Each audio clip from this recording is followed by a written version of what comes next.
Okay, we are live. Hi. Hello. Hello. All right, guys. So if Hello. you are on this live right now, we are going to be talking about A Court of Silver Flames. And if you hadn't noticed, there are going to be spoilers. So as we go along, just keep that in mind. We're going to start off today with some introductions. So let me get my little card. Introduction. So guys, my name's Christine. I am one half of the Roomies Digest, and take it away. Hi, I'm Whitney. I'm from Whitney Mouse on Bookstagram. It's nice to see y'all. I'm Holly. I am the Portable Magic Seeker on Instagram, and this is so exciting. It's the first time I've ever done this. I love that. Hi, I'm Anna. I'm from Anna's Reading Corner on Bookstagram. Hello, I'm Em. I'm from Bookish Potatoes on YouTube. Hi, I'm Nicole from Nicole Reads here on YouTube. Hi, I'm Claire also from Bookish Potatoes on YouTube.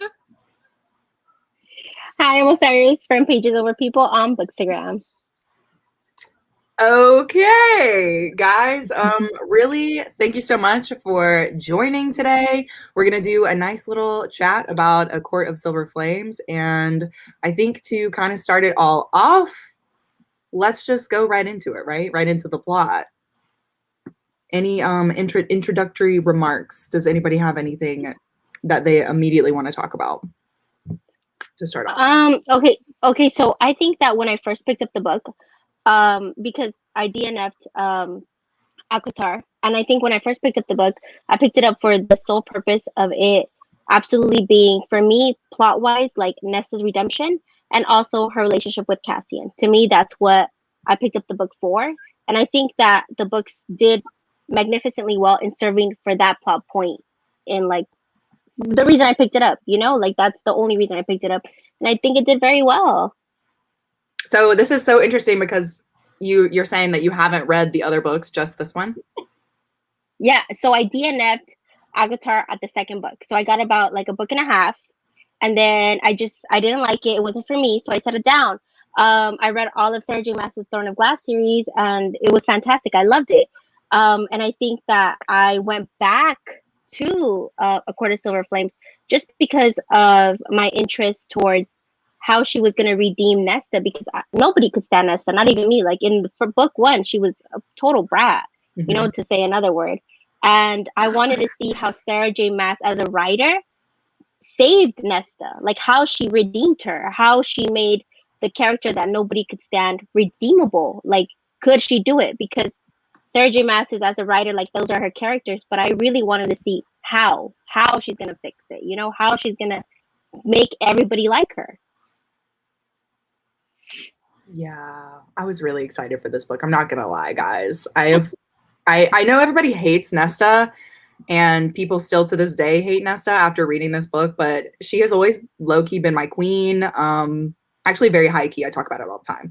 So I really enjoyed this book. I gave it a 5 stars. Like, it was my SHIT. I loved it. What about the rest of you? Did everybody kind of give it like a good rating, or? Yeah, I gave it a 4 just because ACOSF is always going to be my favorite. Like, I love that book so much. But I did think that she did a really nice job, like redeeming Nesta, or at least like helping the reader to see why she is the way she, like helping people understand her better. And I did think like the plot of the book was really good. Like, I liked most of the things that she did with this one. So yeah, like 4.5. I agree. So in case anybody didn't know, Whitney knows, but this book came out and I tore through the whole series in like 4 to 5 days.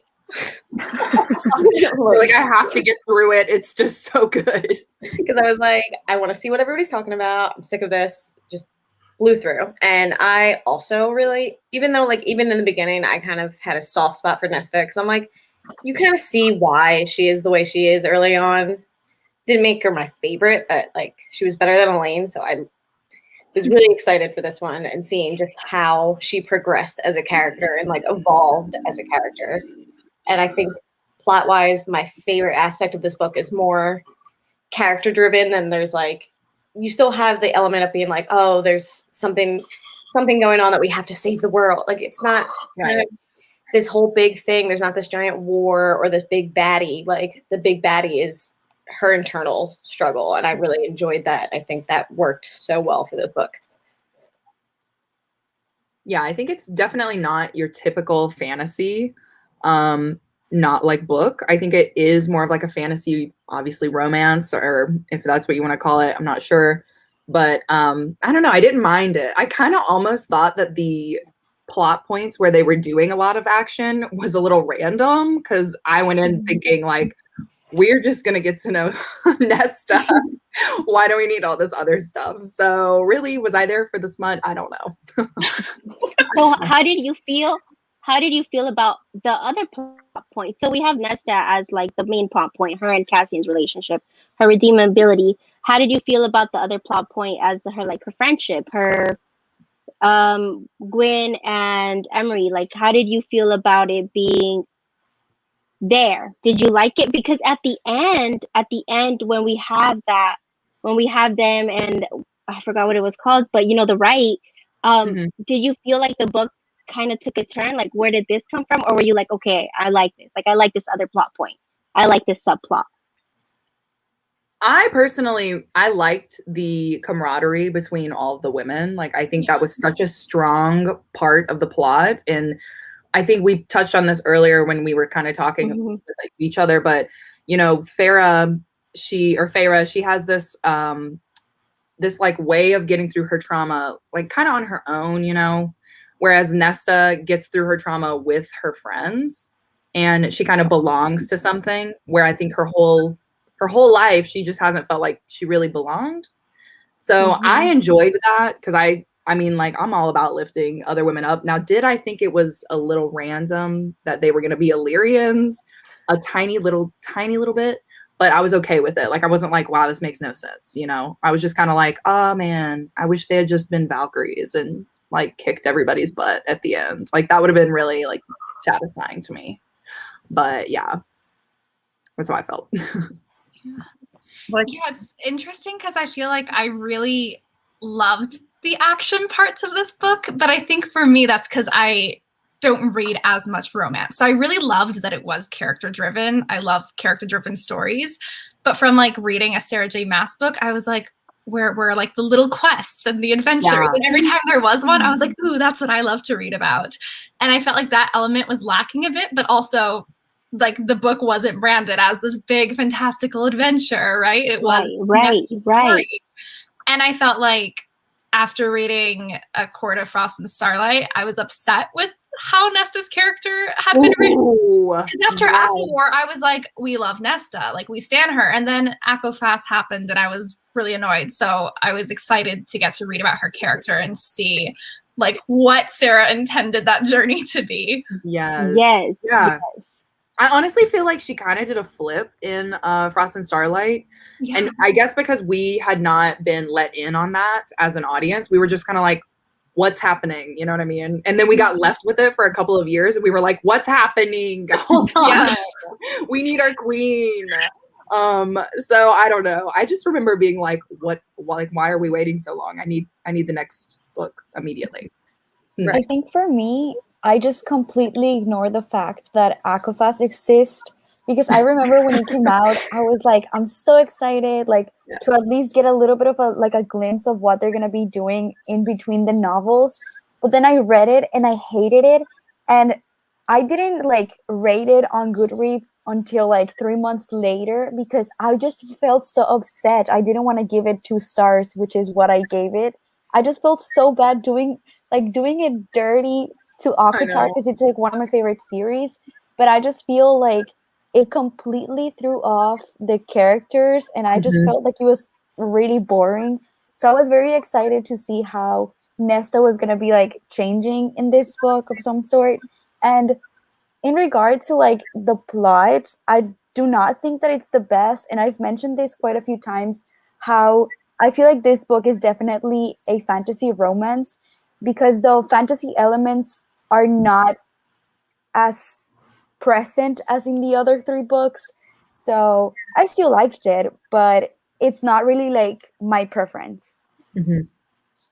Just to go back quickly to Osiris's point about the female friendships, like that was one of the things I really liked about this book, because even though we know that Feyre has female friends, like she has a close relationship with Mor and she has a close relationship with Amren, I felt like it was kind of like we were told she has a close relationship with them, and it's not really explored more than like, you know, maybe one of them tells her a secret and she's like, okay, I'll keep it. Like it's not like these whole long chapters where they have like that development. So it was really nice to see like Sarah take that and write a whole book of female friendships that didn't like exclusively come at like, you know, from them talking about boys or them talking about, you know, their love interests or like partying. Like they had like this combined trauma and they all like found solace in their friendship and like grew as people. So like that was a really cool aspect of this one that I think is unique to this as opposed to the rest of the series.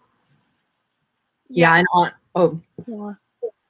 I thought somebody said something. I was just gonna say that's honestly what makes a book, you know, an okay book as opposed to a really great book, in my opinion.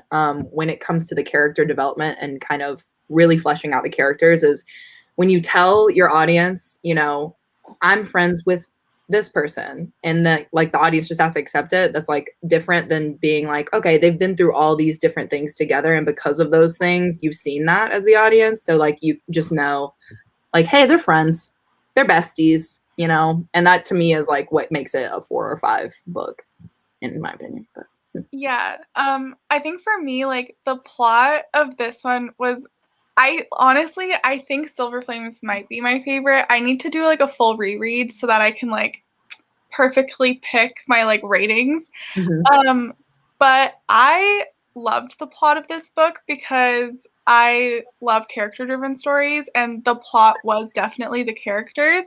And totally going off of what Whitney mentioned earlier, like we talked about before, the like being able to see them heal together and like seeing all of these women heal together was so different to Feyre's healing. And I think that's why I loved this book so much, is because when I go through stuff, I'm totally a Nesta and I like internalize everything. And then the only way for me to like get out of it is to let other people in and like figure my stuff out with other people.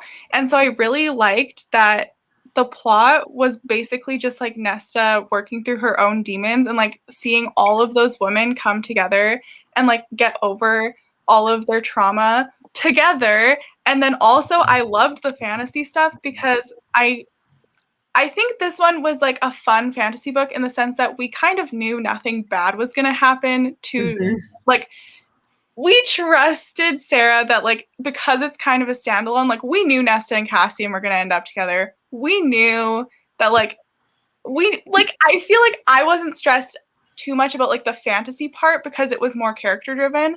So for me, that makes like such a good book, especially like with everything going on in the world. I don't want to be anxious. So I think that's why I loved the plot so much, was because it felt like a safe plot where you still got the fun like quest and like the fun fantasy stuff, but you weren't super stressed like in ACOWAR where you're like, what is happening? There's a war, like, I don't know. Who's gonna die? Like, right, okay. Did anybody think that they were not gonna be mates? Was anyone stressed about that? I was a little bit. Yeah, I was a little bit. I was like, I was stressed. Away. I was stressed. I had dove down very down deep to the TikTok, down in the dungeon theories. And I didn't even read ACOTAR, and by the time I was done with those theories, I read ACOTAR front and back. Like, I was stressed. They were saying that they were throwing a lot of theories around that Eris was going to end up with Nesta, and that's why Sarah J. Maas named it A Court of Silver Flames and blah, blah. And then I started to panic when Eris was brought up into the book.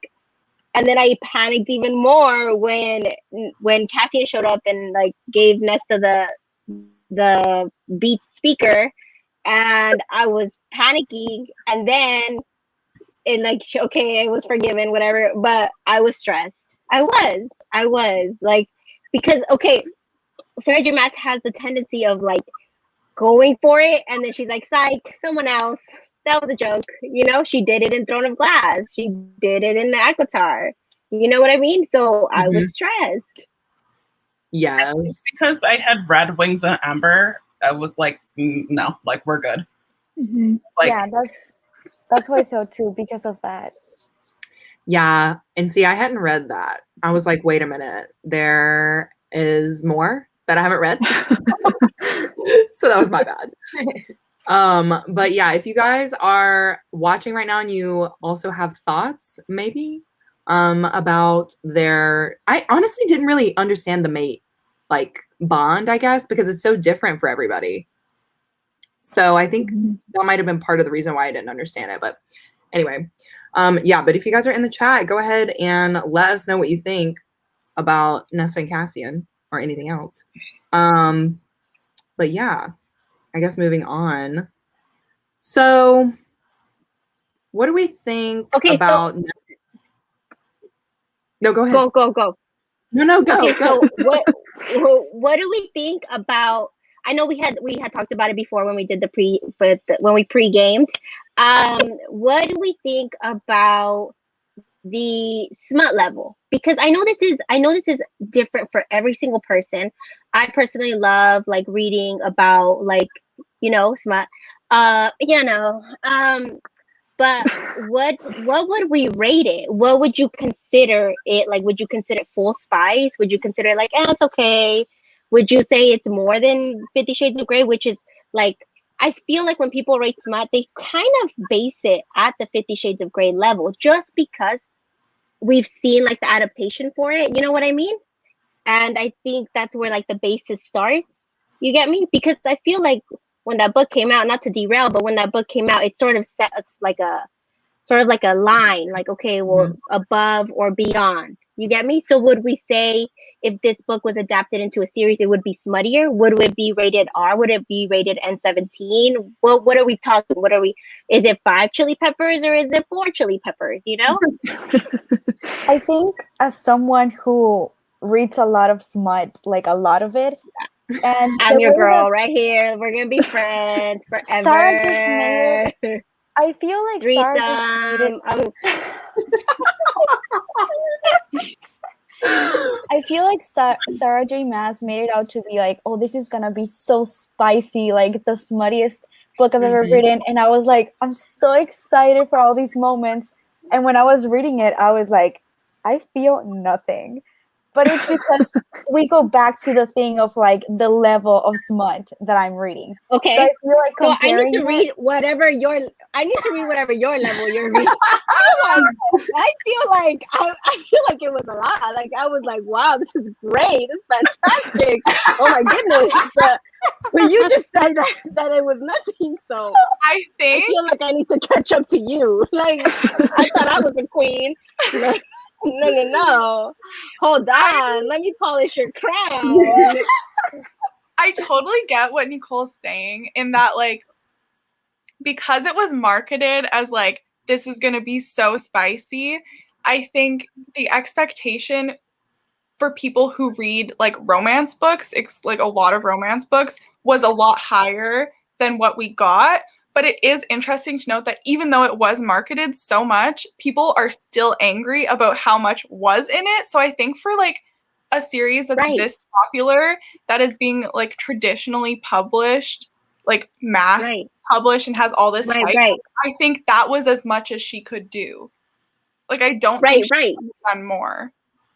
Whereas I found for me, I don't read a lot of romance. And I was texting and being like, oh my gosh, like this is like, there's so much happening here. Like there's so much smut. And she was like, well, kind of. And I was like, no, like, this is the like smuttiest book I've ever read. Okay, because here's the thing. I was having conversations with a lot of people at the time, and they were like, yeah, you would love this book. And I was like, homegirl, I am this book. This book is me. We are the same thing. But basically, I think that like I said in the beginning, there's different levels. People rate it at different things. So, for example, I read a lot of like indie, like mafia romances, right? And those are pretty like hard themes, like a little bit, deeper, whatever. And I think that people tend to sort of they get mixed up in like smut level as to smut intensity. There's a difference. Is there a lot of smut, or is a little smut just too intense? You get what I mean? So I think smut level, if somebody were to ask me, is it smutty? I would say yes. How many chili peppers? I'm saying 4.5 chili peppers. I'm gonna say 4.5 chili peppers, because it is. There is all types of it, there's all types of positions. So I'm saying 4.5 chili peppers. And I think that it does definitely surpass 50 Shades of Grey. It does. Because there's more of it. It's not just that it's not as intense, but there's definitely more of it. You know what I mean? Like more scenes of it, you think? Yes. There's definitely more scenes. But yeah, Nicole, send me whatever books you're reading, because I need to read those. Sorry. Just to piggyback off Claire, I also do not read a ton of romance books, and I also am a substitute teacher, and I tend to bring books with me to school to read. And I have read the ACOSF series at school, and thankfully the week this came out was break week, so I was like, good, because I was just sitting there reading it like, oh, thank God masks exist and are like a requirement, because I would have just been beat red. Like, it's a lot for me, and that's probably another reason that's keeping it from being my favorite of the books. Like, it was, for me personally, I would have also agreed it's like very steamy. Yeah. So what do you think about the rest of the books, though, the ones like previous to this one? Because I know that there are those kind of scenes, and they're not necessarily all, like the whole entire book isn't exactly smut, but there are definitely like some scenes that I'm like, this is a YA, I've always wondered about that. I feel like the other books, it's more of like, often you hear like closed door like scenes where like you kind of get set up with like, you're like, oh, like they're gonna do it, and then it's kind of like a cutaway, Fade to black. Like like the chapter ends, and you're just like left with your own imagination. Whereas like this one, you get like you get the build up, the whole thing. At like afterwards, you're like, wow, even I need a cigarette. After that, you're like, Jesus. I know, it was very intense. Okay, so Cassie is here. She said the smut was full spice for me. Hi, Wit. Yeah. I think I talked about this book a lot while we were both reading it. Yeah. She's also a teacher, so I'm sure that she would have had like a similar reaction with the mask. But like, I think the first 3 books are like what Holly said, like PG-13, and then ACOSF kind of like is ramping it up a little bit, and then this one's like insane. Yeah. I do think that the difference between the first books and the smut in those and this one, other than just like the quantity of it, was that the scenes in the first few books were definitely plot driven, if that makes sense. Like they were there because they were necessary for the plot and for the character development. Whereas this one, I felt like a lot more of it was just there to be there. Like it wasn't technically necessary. It was just there because they were having fun. And Sarah was like, you're welcome. Like, yeah. That's what I thought the difference was. Yeah, that's why I think this book is fantasy romance instead of romantic fantasy. I feel like the first 3 books are definitely romantic fantasy because, like Em said, like the sex and the smut is there, but kind of makes sense why it's there and why it's being like leading to that point. Instead, in this one, it's just like, you know what? I'm H. Let's get some, and that's it. So, like, there is a difference between romantic fantasy and fantasy romance. I love both of them, and I feel like Sarah J. Maas did an amazing job, like flipping, like going from romantic fantasy to fantasy romance. I feel like she did amazing there. So I cannot wait for the next book to see what she does. Like, I know. I'm like, what do we think? Okay, do we think it's gonna be an Azriel situation, or please give me Azriel. I love him. Winreal specifically. I'm not here for yeah. Don't get us started on Elaine yet. Oh boy. I know, I'm like, should we segue into It characters? just got hot in here. I think, was this one not branded as adult, or was it new adult? I think that's why they changed the covers. Like I had read, it was supposed to be a rebrand for the whole series to be new adult. I feel like I would still classify like book 1 as young adult, and then it kind of moves into new adult. Like as I always thought. Oh, go ahead, Em. I think this one was released as adult because they don't really release books as new adult. Like they're either young adult or adult, like in bookstores and stuff. So I'm pretty sure that this one was adult because it was in the adult section, at least in Canada. Yeah, I would say ACOMAF definitely. I would start saying new adult, but I remember reading ACOTAR at 15 and being like, ooh, this is steamy. Yes. ACOTAR. And then at 16 reading ACOMAF and being like, they put this in books? Like, I was shocked. You're like, it's the one chapter now. Like after reading this one, you're like, oh my god, chapter 55. But now with every book, it's just like the next level for me. I love it. Honestly, I'm here for it. I was like, wow, am I now an adult reader? Like, what's the matter with me? Carol's here. Hey, Carol. And Nitty. Hey, Nitty. Hi. Carol says, oh my god, the smut scared me. I know Carol is getting into more romance reading, so I'm not sure if she's read too much before this, but yeah, this was, if you don't read fantasy, if you don't read romance a lot, I feel like this would be a time. It would be a fun time for that. Oh experience. yes. Oh yes. If this is like your first romance read, like if somebody's like, hey, Osiris, I want to read something like romantic, a little bit like steamy, you know, like I want to take a cold shower after, I'm gonna be like, this book right here. Here you go. Here you go. You're gonna need an ice bath. Forget the shower, homegirl. That had it in the romance. Is gonna do the trick. Yes, they had it in the romance section, which is so funny. That's so funny. Somebody opens it and they're like, they have wings. What's happening? Honestly, I feel like it does belong in the romance section. I would love. I pre-ordered mine, so mine came like not with Cassie, and sadly he didn't deliver it. Somebody else did, but like I did see mine in like the exclusive section, the one where they ID you to make sure you're over 18. I did see mine there at Barnes and Noble. Oh my gosh! Yeah. No, I'm kidding. I'm kidding. I was like, what bookstore is this? I was like, they ID you?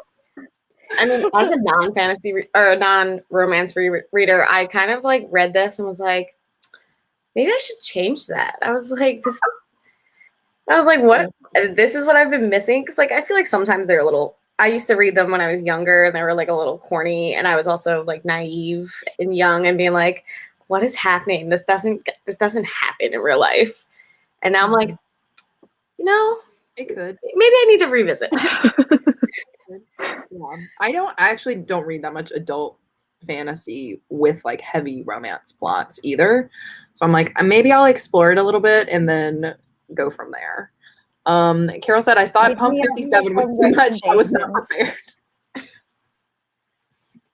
Pump 57. Yes. Yeah, it's a lot. But I like it. I'm not complaining. I loved it, honestly. And I think, yeah, it is more romance than fantasy, honestly. But even though that there were like the best part as far as like other than the romance, right? So I really enjoyed when they went into kind of like the middle of the land. What's it called? Is it the middle? Oh, the bog. Yeah, Urid. Yes. Okay. I loved that scene. That was my favorite. That was so much fun. And I was like, oh my gosh, raising the dead? Like, what's happening? Nesta's about to level the heck up. And I was a little disappointed that her powers kind of went and I'm still on my Queen Nesta. I know. She's gonna be a queen, the queen of death. I want her to be, okay? So obviously she got rid of some of her powers, but like we think that maybe she'll level up again, or what do we think? Her powers will come from love, not hate, but she's still gonna have the power of death. This is my things I think about late at night. I really food for thought. I feel like I have an unpopular opinion because I was kind of happy that she lost like most of it. Like, I don't know. It's like with Amryn, where it feels like she's overpowered, and then like Rhys and Feyre are also kind of overpowered. So having 4 characters that like have so much magic like was just kind of a lot for me. Like, I don't know. I feel like she's pulling an Elsa, where she was like, I have all this like hatred and ice and rage. That's what I said. Okay. Never mind. I said there were so many Frozen comparisons in my brain. Like the house was like, show yourself. She was like, I love you, Feyre. I was like, you know, like, what is it? Frozen heart, thaw, whatever it is. So yes. Frozen heart. The part in the Urid where she has the oh, I forgot what they call the kelpie in the water. Oh yeah, this is the same. Yeah. I was like, this book is basically like Elsa fan fiction. I was about to say I think we all can admit that Sarah J. Maas does borrow heavily from some influences. But yeah, what did we think of Rhys in this book? Like, what do we? It was annoying. Sad. I love Feenan. I'm sad. Him and Fair, like, just kind of sucked. They kind of were annoying as hell. It was nice to me though, because it's from Nesta's point of view, and she hates everyone who's not Cassian. Yes, okay.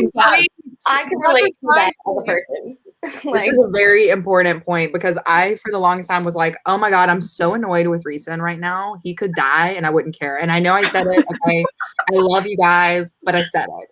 And then you were like, wait, oh, it's the point of view. And I'm like, oh, the point of view.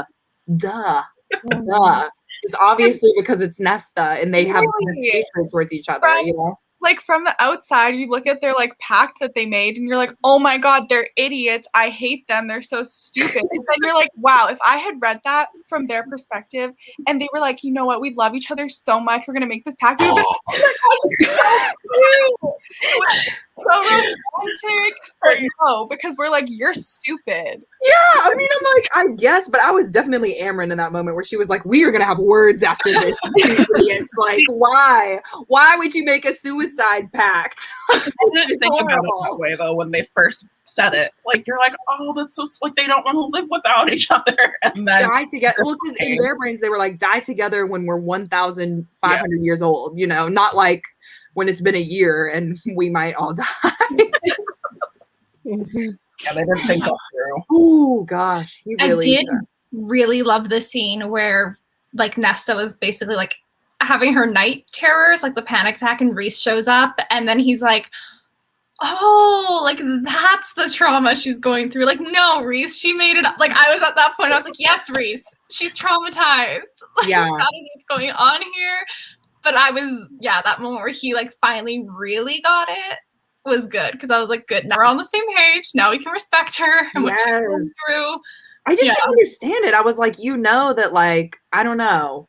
I'm like, how can you not be this compassionate? But I guess, you know, when you hate somebody, you just don't really even take into account anything about them. You're like, you suck, whatever, go die. You know, like most of the friend group have been through some traumatic and gotten through together. And it's like, I felt like with this one, with like Nesta, they're like, I don't understand what her problem is. It was just like, what do you mean? Yes. You don't understand? Like, she's like, why is Nesta so weird and moody? Like, I know. But I feel like in Rhys's case, he was like predisposed to not like Nesta because all he knew really about her was like the 2 times he met her prior to this book and like what Feyre told him. So from him, he's just like, oh, she's been terrible since she was a child. And it's like, no, she has like deep-seated childhood trauma, and then also like romantic trauma, and then also the trauma from Highburn, and then also the trauma from being thrown into this world. Like, it's just like layer after layer after layer after layer. Yes. So like, I agree with Claire that it was nice to see him be like, I did not know how deep this went, but I did. So I may have been wrong. I did also understand where he was coming from, though. Like, obviously, I didn't support him, and I was like, "You're being rude, like you're being mean." But I did understand that, like, when you love someone, anyone who hurts the person that you love is going to it's gonna hurt you, and so you're gonna try and protect them. And also the fact that like him and Feyre have the bond, so they can like feel each other's emotions. Like, he must have been feeling how upset Feyre was and how like deeply like hurt she was every time Nesta was rude to her. So like I did understand why he reacted the way he did, but I agree it was nice when he finally like saw it from Nesta's point of view too. Mm-hmm. Speaking of point of views, too, this is a great segue. So we all kind of hate Elaine, right? Do we think it's because of the point of view that we've seen her from thus far? I think so. I do think so. I think it's because at this point she's still told that we're still told that she's like an angel on earth, just a little fairy in her flower garden, but she's still two-dimensional. Like there's nothing tangible for us to like about her right now besides everyone else saying they like her. So it's like it's frustrating. Like what's the point of telling us she's so great if you don't show it? She's held up on this pedestal by her sisters, like by both of them. And I don't think either of them can say they even really know her. Even Nesta, who like lived with her, I feel like there was presence and then there's like opening up to each other. And I've gotten the impression that like Elaine's never opened up to either of them. And she's just kind of like in her own mindset and lost in her own world. So like, that's why, I mean, I don't really like Elaine, but I want to see her go bad. Right. I want to see her go bad. I want to see her like self-assured. I want to see her like, she's got power too. Like all three of those sisters got some form of power. And I think Nesta's will return. And I think we are yet to see like the damage or like kind of the craziness of like what magical capability Elaine has outside of like playing like a That's So Raven and being like, oh, like I know. I'm like, where did that go? I would argue that we've seen Elaine from 5 points of view because Reese like loves her and Azriel loves her and Cassian likes her and both of her sisters love her. So everyone's just like, oh, like Elaine is so sweet and she's so like, I'm sorry, she's so cookie cutter. She has no personality. And I feel like for any kind of book to happen with Elaine, like we would need a whole book of character building for her because she doesn't have one. Like to me, I feel like trying to write an Elaine book is like trying to write a Tamlin redemption. You would need so much backstory to get to it that like you would need a book before you got to the actual thing that people wanted. Hot take though, what if it's her mate that's like, actually like Elaine's not that great, but like he's got the mate bond. You know what? Like I'm supportive because I can't. Because they set it up where it's like, you know that like just because you have the bond doesn't mean everything's like peaches and cream. Like yes, imagine I'm here for that villain origin story. Like I'm ready. I'm here for it. I want Lucian to be like, yo, like not everything's all good in the hood with her. Like she's a little bundle of crazy. I just feel like whatever they do with Elaine. Oh, I'm sorry. No, it's fine. Go ahead. I just feel like whatever they do with Elaine, it's going to feel like it's out of left field because she doesn't have, she's literally like a cardboard box or like a piece of furniture that's just there. And then you move off screen and you don't think about it. And then you're like, oh, that chair is still there. Cool. And you know, the chair. He's throwing daggers. I love it. I like didn't hate Elaine until I read this book. And then I was like, yeah, I don't like her. I think it also has to be with how like everyone perceives her as this nice, shy girl. So I feel like sometimes when your family and friends think of you a certain way, you feel like obligated to act that way. So then you shy away from your true self. So I just feel like that's what's going on with Elaine. I just think that since everyone is so protective of her and they just want her to be this nice young lady, I feel like she feels so much pressure. But I don't remember when it happened in the book when she like says something back to Nesta and like we get a little bit of her like true self. So I feel like there's gonna be a point in the next book where she explodes and she just becomes this like different person and maybe like more outspoken or something. I just feel like she's being like held back or something. Yeah. Okay, to piggyback on that, do you think that point is going to be when she sees the necklace on Gwen? Do you think that's going to be the tiebreaker? Because I feel like the necklace is there for a reason. I feel like the necklace is going to be that tipping point because I will say it once and I'll say it again. Why was the necklace reference given to Gwen when it was originally Elaine's? Elaine likes Az, and regifting something, I don't know. I feel like she has every right to be mad. She has every right. I would be mad too, like that was originally my gift and you gave it to somebody else. I think that's going to be her tipping point. She like put it back in the box and gave it back. So like at that point, I feel like she didn't accept it. And I did like that. That they were like, oh, it's like, you don't recognize like the necklace's true beauty until you like hold it up to the light. And like, it's the same with Gwen where she's underground and then you bring her out into like the sun and the training ring and like she becomes her true like Valkyrie self. And I was like, yeah, this is why they go together. Like he didn't bought it for Gwen, but he bought it for Gwen. Yes, honestly, but I think that moment for me, like the regifting the necklace and then also his moment that he has with Reese when he's like, well, you guys got the other two sister, like this one's mine. It kind of told me how immature Azriel is, at least when it comes to like this relationship. Oh, get me started on regarding her Azriel in that bonus chapter because he's acting like he's 6 years old and he's with someone else. Like, Elaine's not your toy, okay? And I like really agree with this comment. Like Elaine's like Nesta, she doesn't have any screen time yet.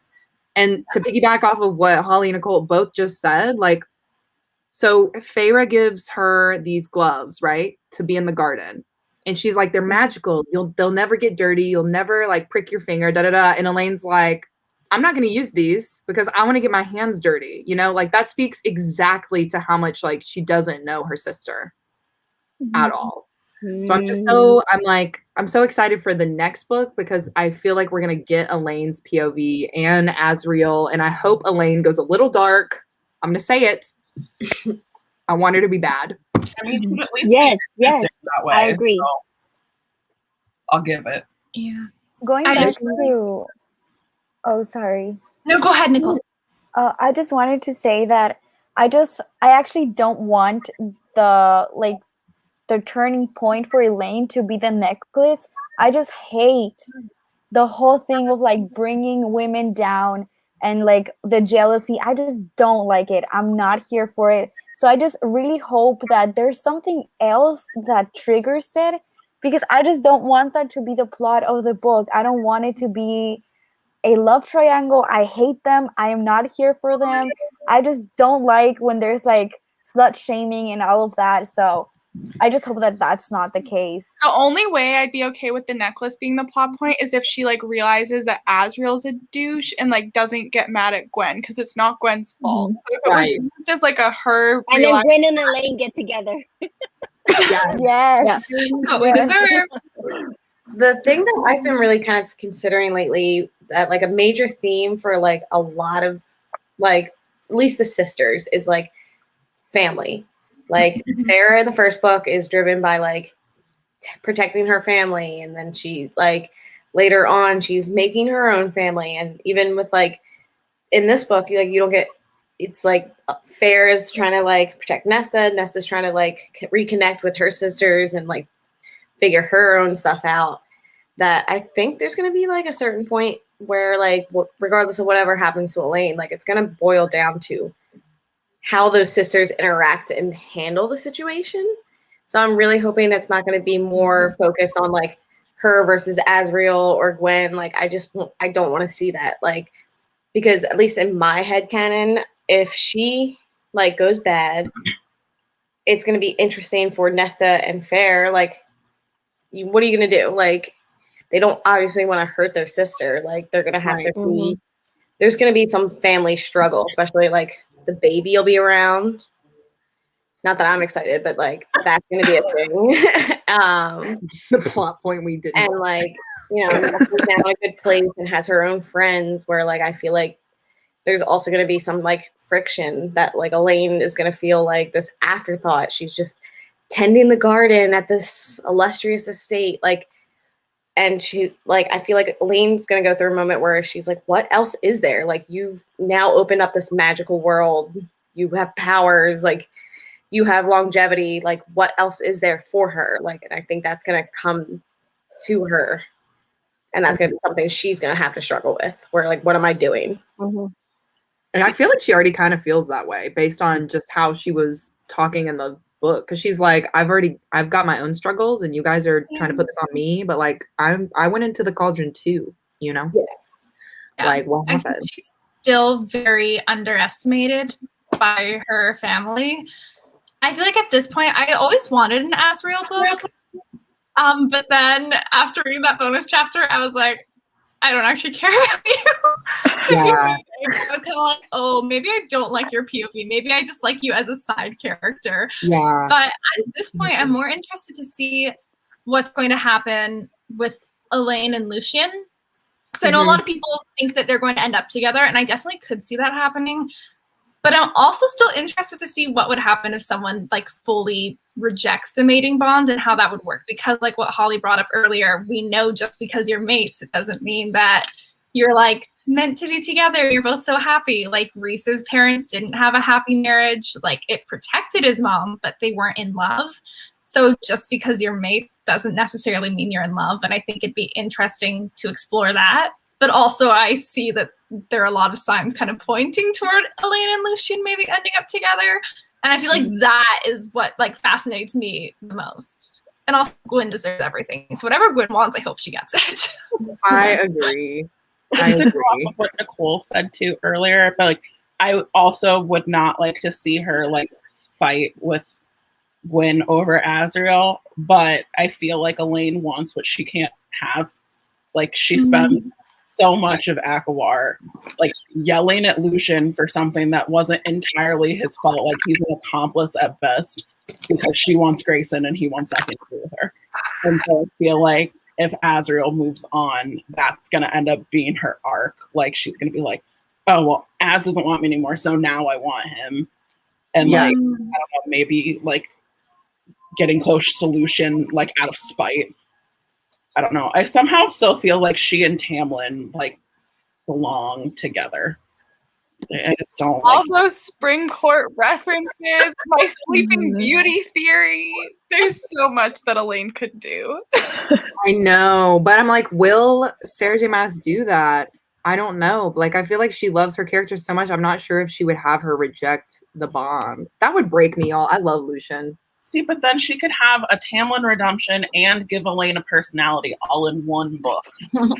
Like, all in one. I don't know if Sarah J. Maas is that brave. I'm sorry.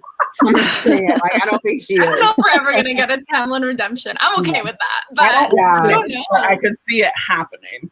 Yeah. It would be a 1,000-page book, but I don't know. I don't even think she likes Tamlin. He's probably based off somebody in her real life that she's like, I hate you.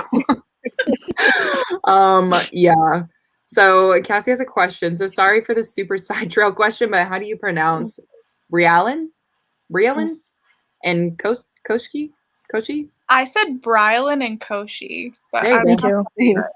so I actually just started an arc today that has a character that has the same name, and they were nice enough to put a pronunciation guide in the back. So the second one is Koshe. And I pronounce the first one Brialin. Yeah. Yeah, I'm not gonna lie, y'all. I was saying Feyre like fire the first time I read Akhtar, so I'm not the one to ask for this. Like, Okay, I said Rysand for like the first 2 years that I like Ryson, like I Rise. did too. Like that's a cute little nickname. Yeah. I like Anyway. Rysan. I still say Rysan. I don't care. I'll die on that hill. I don't care. I know. I used to say it, but then people will be like, "It's Reese. It's Resend. I'm like, yeah, well, Resend can go somewhere. I don't even really care.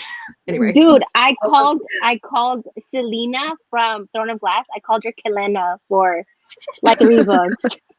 yeah, I definitely said. Yeah, Sabrina. I got absolutely chewed. So did on I. Instagram. I got chewed. Yeah, people get like mad. chewed. Very mad. Like they were like, it's Selena. I'm like, but it's with like a C. I don't know. And they're like, no, it is. And I'm like, okay, Kelena. Yeah. Okay.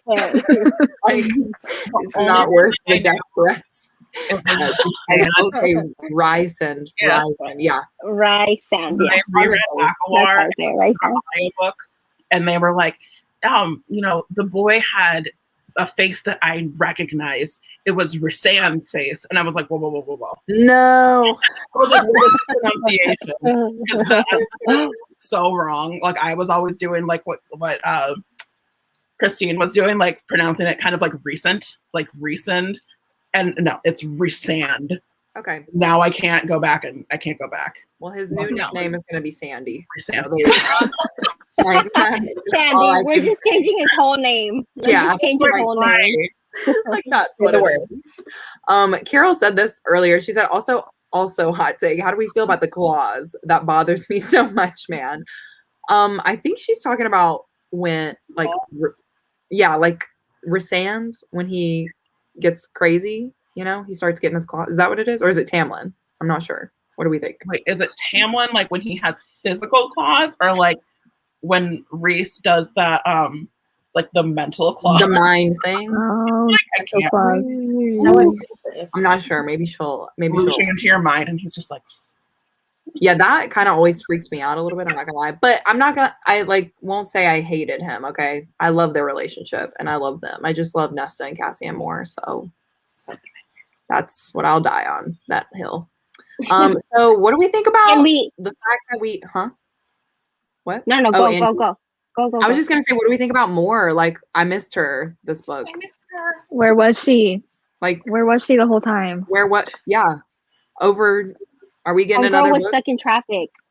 She She really was. falling in Like, love they somewhere. did her wrong. I'm like, where is Moore? Also, I'm so interested in her powers. Like, what are her powers besides being like a lasso of truth? You know? Yeah. we need to give her like a Tower of Dawn treatment. Like it goes Thank with you. I this want book, and it like is her going to all the different courts and like Yes. yeah. I wanted to know what she was doing, and they were just like, oh, she's gone.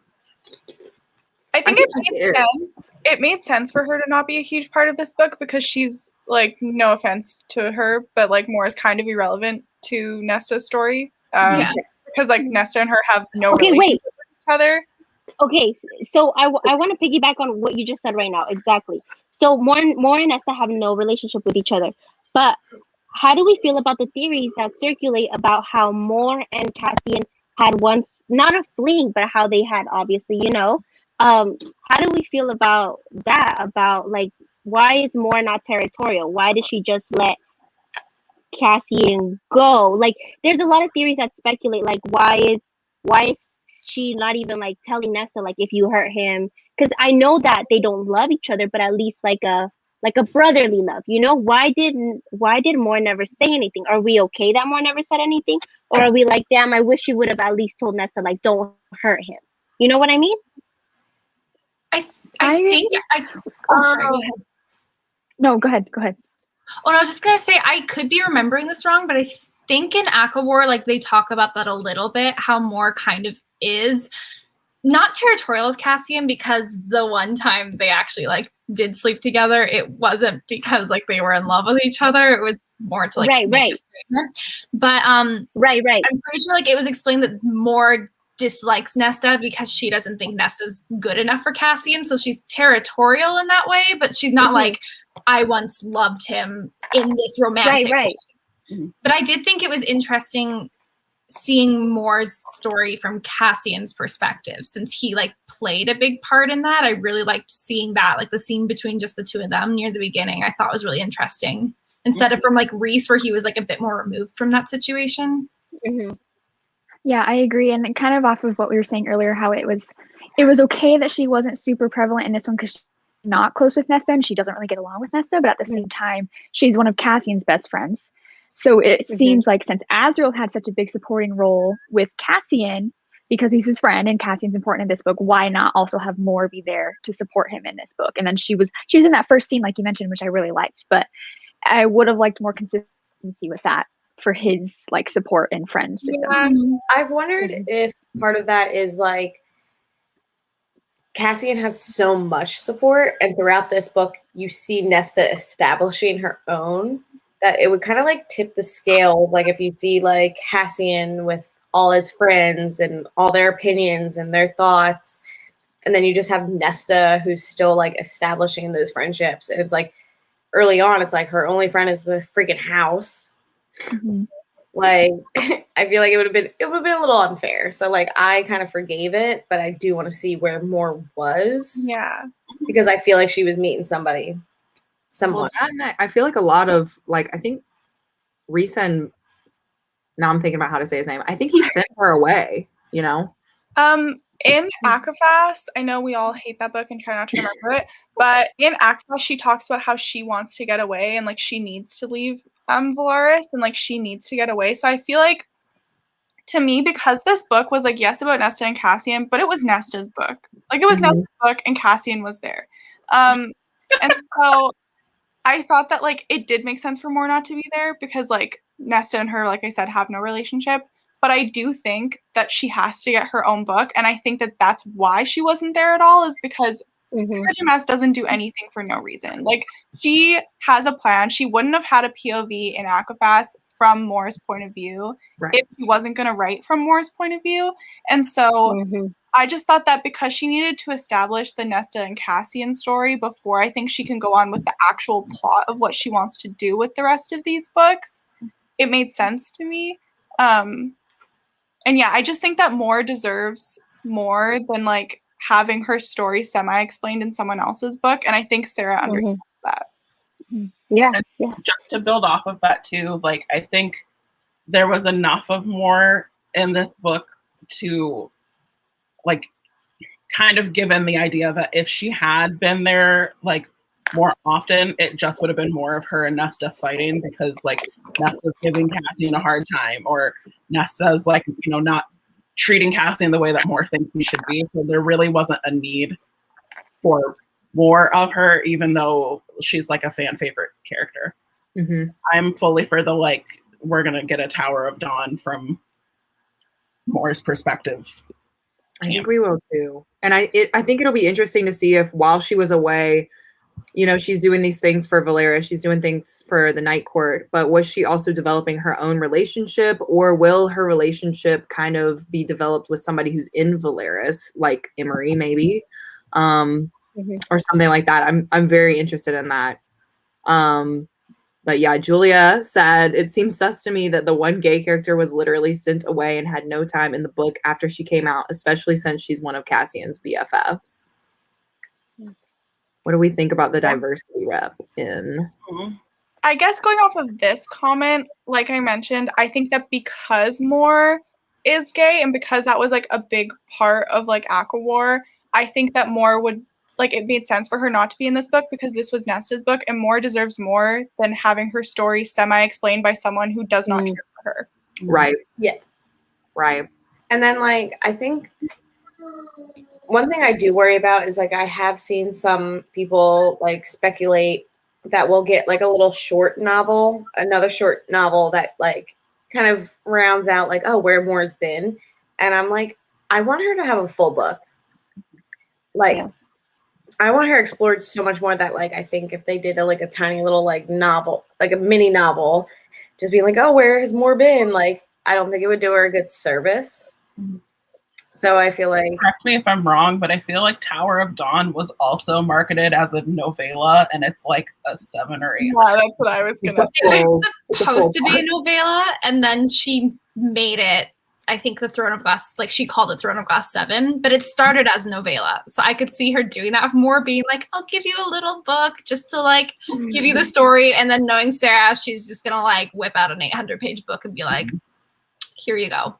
I'm currently struggling through Tower of Dawn, so it better be better. But I think it will be. Because I like Moore better than, what's his face? I don't even remember. Kale. Oh. Yeah, I'm like, ugh. That's why I DNF'd it, because I don't want to read Kale's book. The tea, Claire. I know you're hurt. I know you're hurt. I don't like Kale. I don't. But I like the other character in the book. Like, she's my favorite. So I'm like a little hurt that it's okay. No, that's what keeps me going right now, where I'm like, I get through his section and I'm like, okay. You're like, when can we skip his POV and get to the good stuff? Yeah. Right. Well, you know, not to be a Throne of Glass like talk, but he is kind of annoying sometimes. Oh, absolutely. Most of the time. Most of the time. Yes, more Elaine and Azriel seem like they'll get much more development in future books. We can only hope. Yeah. You know. Yeah. Like, I want more from them, more from Lucian. Yeah. Yeah, I was gonna say it's important to remember we get 2 more full books and a novella. So I think we definitely were gonna have enough. Maybe Elaine will have novella and we don't have to worry about it going to more. Yes.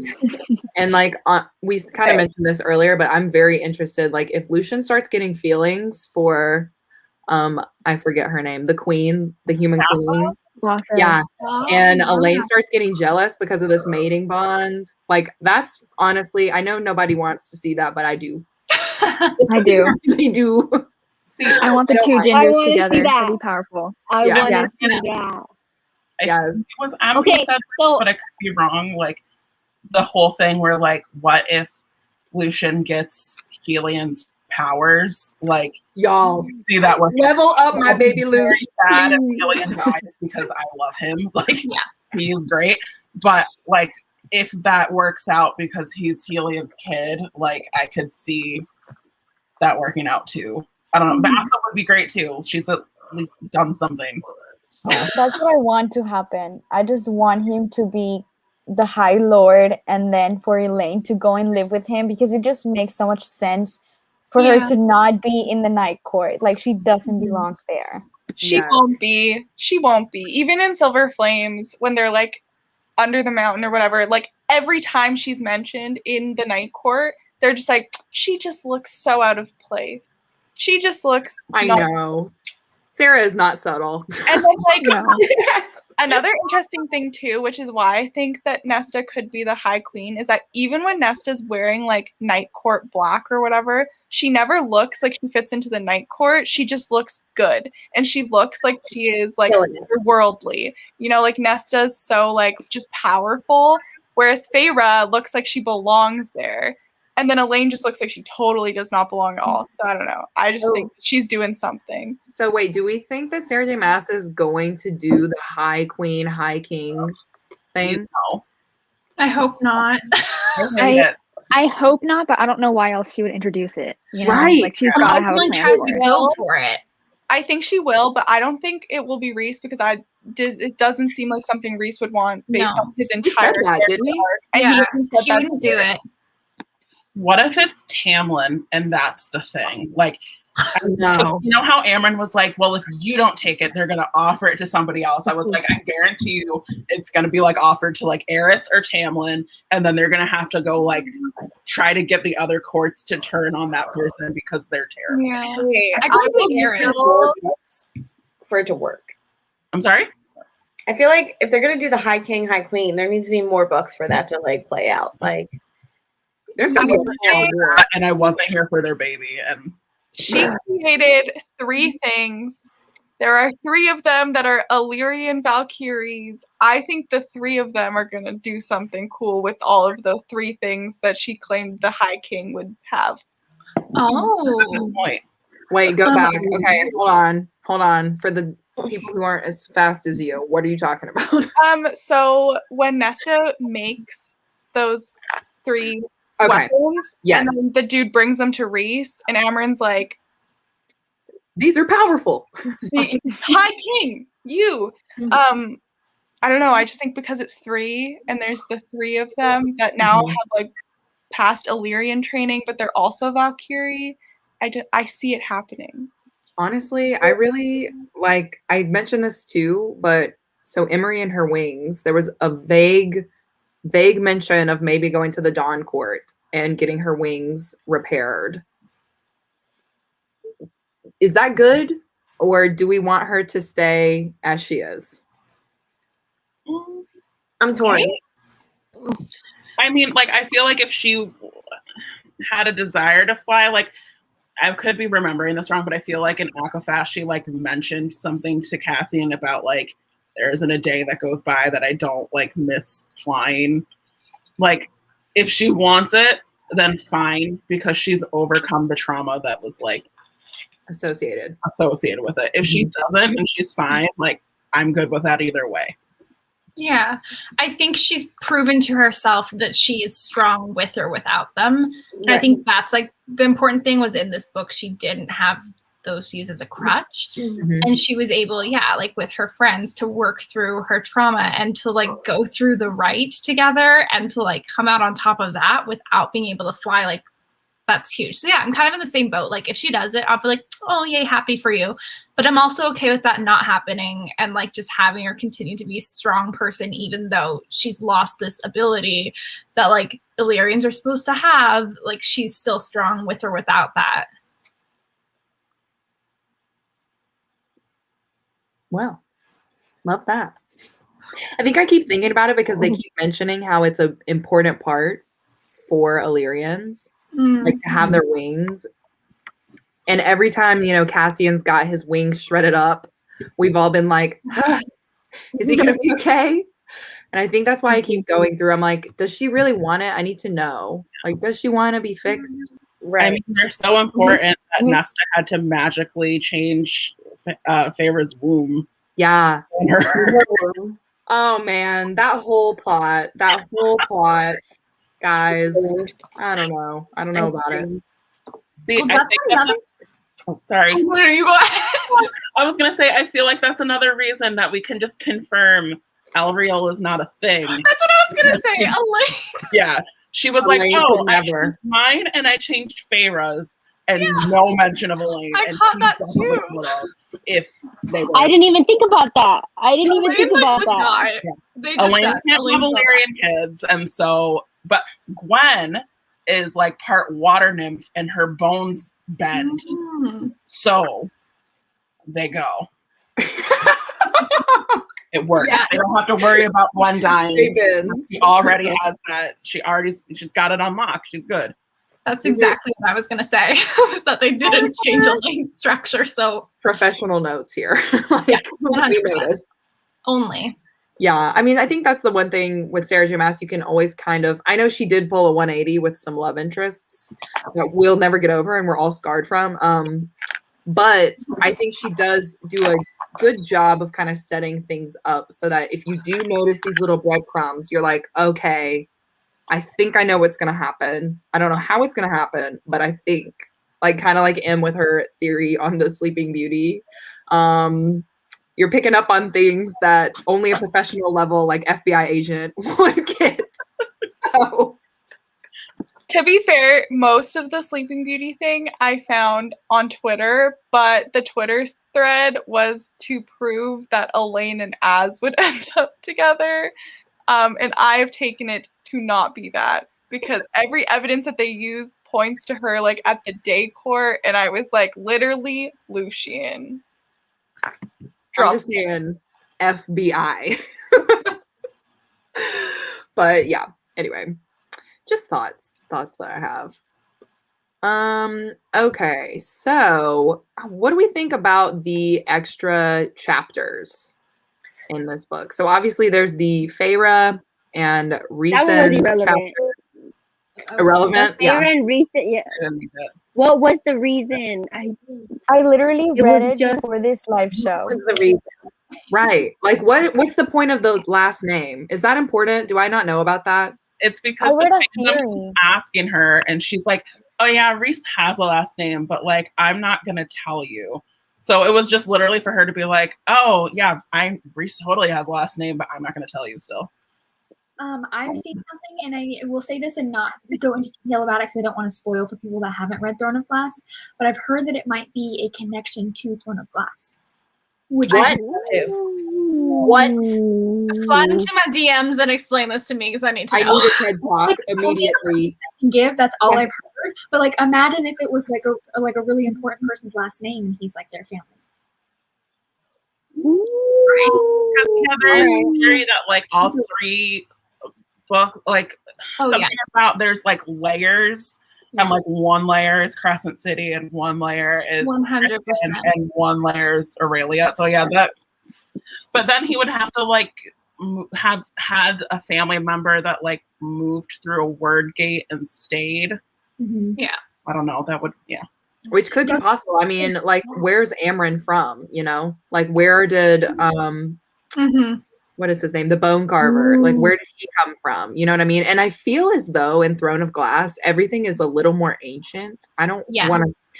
You know, like it's just a little, cause I guess maybe because it's the high fantasy level, you know, you're just like, whoa, we've got word gates, anyway, all this other stuff. So I kind of think that could be really good. Well, and so far in all 3 of her series, something has come up where it's been mentioned either like about other universes and worlds existing, or you've seen like objects from other stories show up in the other books. So like clearly she has like woven the worlds together.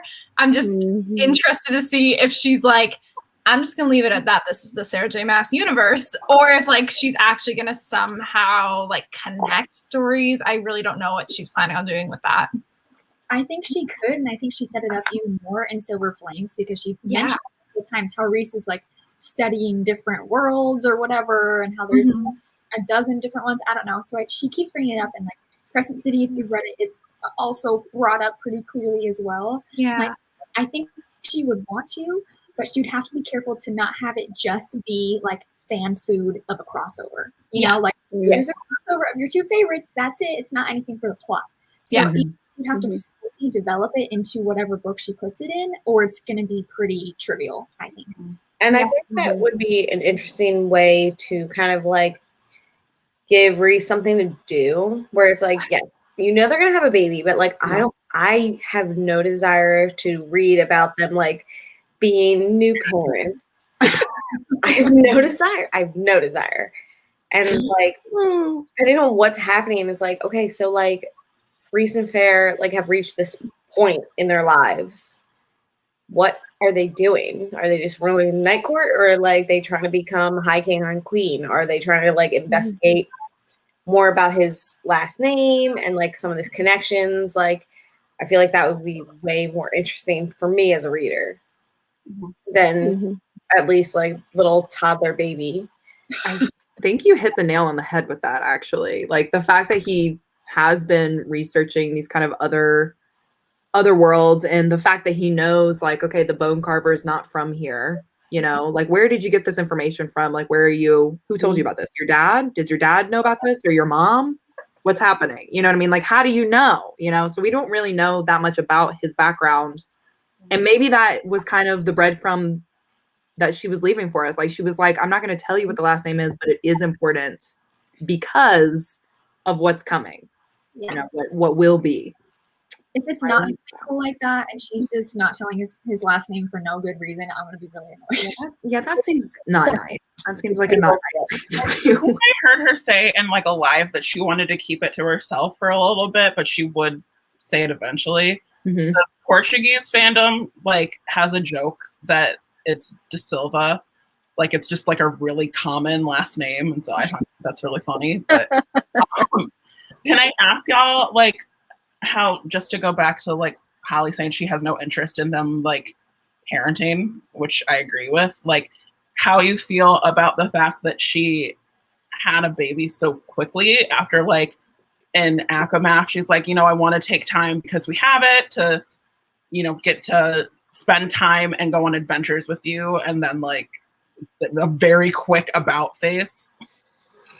It was so annoying, and it was also unrealistic because they talked so clearly about like, I think in Frost and Starlight she's like, I do want to start trying maybe, or like she hints that she wants to start sooner than she had originally said, but also they say very clearly it takes forever for them to get pregnant. And then so to me in Silver Flames, this felt like Sarah was like, I need something for them to be doing. I need something for Facean to be doing. So Feyre's gonna be pregnant even though it's only a year after they started trying, probably not even a year. Like that's all it felt like to me, was just it's lazy too. It's definitely lazy. Like, as I personally am somebody who does not want kids, so when like she was like, oh, like let's just spend some time, and like also you have to think in the context of how long their lifespans are. Right? It's like, okay, like at least give it 100 years to be like, at least give it a century. Yeah, and just enjoy each other's company. Like everything's so condensed. Like their whole relationship's like what? No more than 5 years. It's like 2 or 3. And yeah, and they're like mated. They're bonded for life. They're married. Whatever. Do your thing, and then see later. And it's like, okay, 6 months later, it's like, I'm pregnant. I'm like, Yeah, it what's was just wrong with that? it was just sad. I was like disappointed. I'm not mad. I'm just disappointed. Like easily plateaued them. Like it definitely brought them to a level of, okay, what is next? Because you've already, gotten rid of the really strong king, who's also a wizard, not a wizard, but you know what I'm saying, like magical, right? And so then you've got Koshi. You've got Koshi in his little lake, and we're gonna take care of him. But then, what's going on after that? So I don't know. I think we kind of mentioned this earlier in our pre-talk, but it does maybe mirror her life a little bit. Mm-hmm. And for the audience, for us, it's been years, right, that we've been waiting for this book. But in the time of, the ACOTAR series, it's only been a year. So I don't know. I think maybe when she wrote ACOWAR, she was like, yeah, we'll wait a while. But then 3 years later, Silver Flames comes out. And she's like, well, it's been long enough, when really in the book, it hasn't been that long. Right. I think she was highly influenced with her life. Mm-hmm. Because I remember when ACOWAR came out, and then we clearly see that Feyre doesn't want to have kids and stuff. And then a year later, ACOFAS comes out, and she's hinting at it, and that's when Sarah was pregnant. Or she announced that she was pregnant. So it's okay, do you just want to share your experience? But then it makes me wonder, is she actually basing Rhysand as his husband? Is she basing off that character? You know what I mean? Yeah. How reflective is it from her own life? Mm-hmm. Especially if she did have a little boy in real life.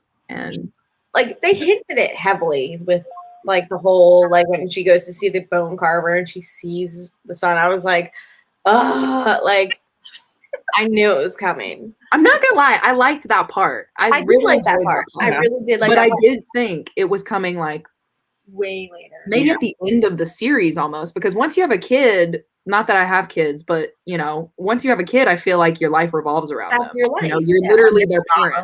Where for her to go, right? After that, why Nesta will be queen, because Feyre is distracted by baby, and the baby better be shooting laser beam out of his eyes. He's gonna be so powerful. He should be powerful, right? Yeah, that was another question I had. Do we think the baby's gonna have all of the powers that Feyre has? Is he gonna be connected in some way into the plot, or baby gonna be the High King? I wonder if maybe he's only gonna have Night Court powers though, because she had used her no, but she had shapeshifted to the Illyrian. She had used her Tamlin powers to shapeshift. So maybe he'll have those too. Surprise, he's born. Oh my god, Tamlin is the godfather, we heard. Oh, yikes. What? Guys, I know we hate Tamlin, but I do maybe want him to be okay, y'all. He went downhill real quick. It's not even that I don't want him to be okay. It's that I get annoyed when the fandom, this book came out and I was seeing people post lists of the things they wanted to happen in this book, and they knew it was about Nesta, and they knew it was about her relationship with Cassian, and the number one thing I would see on people's lists is, oh, I want Tamlin to be redeemed. Tamlin and Nesta have no relationship, they have nothing to do with anything, and on top of that, Tamlin has made zero effort to change his personality or even acknowledge that what he did was wrong, and just off my own experiences with similar people, not in a romantic relationship, but similar emotional abuse. Tamlin needs to go through a lot of things and at least acknowledge it and then try to start make changes before we can even discuss a redemption. He has not earned it. And the fact that people think that it's just owed him because he exists But then the same people like didn't want Nesta to be redeemed. Like it just Exactly. Oh, that's my Yes. biggest thing is people who were pissed that we were getting a Nesta book because they hated Nesta. But then they're the same people that want a Tamlin redemption arc. And you know what? I don't want a Tamlin redemption arc, to be honest. I just want Tamlin to be stable so that I cannot feel guilty because I'm that person who feels guilty. I don't want him to be redeemed. I don't want to think about I Tamlin want him anymore. to be stable, and I want the spring court to be fine. And that's Yes. all I want. Yes. Yeah. Like I don't hate him, but I do feel like his slope is just down in the gutter right now. Yeah, like I'm gonna be real. I do kind of hate him. I'm not gonna lie, but I do want him to be okay. Like every time, like when even Reese and Cassian feel bad for him, you know, like he's in a bad place, and I'm like, okay, no one needs to be in that bad place. Like no one deserves that. Like I want him to be okay, so we can stop talking about Tamlin. I don't want to have to hear. I don't want to read his name in a book anymore. I just want us to move on. I want him to be fine, and I want to let him go. I could care less. He But can no walk and redemption do arc. I don't need to read about Tamlin redeeming himself. I don't want it. He can be the chair. Like Elena He needs to become the chair. and Tamlin can be the chair. He's gonna become the monster that he is, and the spring court's going to somebody else. Like I'm more concerned for the people that live in the spring court than I do for Tamlin. That was gonna be my next point. I'm like, so like he's kind of in limbo right now. Like Tamlin is just I doesn't even know. But what if he dies? You know, where does that power go? Where you know what happens? And I think it's really important to kind of round out the spring court, just because like all the courts work together, right? To be like the Fae realm, and it's like if the spring court's not doing well, like what does that mean for everybody else? Because right now, no one really cares. They're like, Tamlin could die and no one would care. I feel like what happens? Feyre is gonna end up like inheriting it because she has like a little bit of his power. That would be crazy. So that could add to that. Like another random theory I saw. Go ahead. Was that Gwen is actually somehow related to Tamlin and to the Spring Court. Yes. Because her mom got pregnant with her at a great rite, which happens in the Spring Court. So I saw like some theories that it could have been like the great rite in the Spring Court, and then therefore she could be like Tamlin's daughter ? Because she's like young. Because she's like pretty young, I'm pretty sure. Which could then be, if Sarah wants to do Tamlin redemption, that would be a perfect way to do it. Like give him the secret daughter who he has to improve himself in order to have a relationship with her. You know. Wait, I love that. It'd be interesting too to see like, because at this point, like I'm very positive that Gwynriel is just like a thing. And like it's mentioned that when he's with her, his shadows disappear. So like if she ends up being the heir to the Spring Court, like if he stops being a shadow singer because he's not the Night Court anymore, I would be really interested to see what happens with that. Like I know he can use his powers in other courts, but like the fact that when he's with her, they don't hide, they just leave. Guys, I would cry. I am crying. My eyes are literally crying right now. I love like that. Everyone's powers are gone. I love that so much. No, but not only do his shadows disappear, but they don't hide. They just like they dance when he's around Gwen and like all of these things. And they're like, you don't need us. Bye. Yeah, with Elaine, his shadows hide. With Gwen, his shadows like are there, but they're like let him live without like overwhelming. Yeah, right. They're like and like a character study of Azriel really quick. Like the shadows came to him when he needed them, right? When he was imprisoned as a child.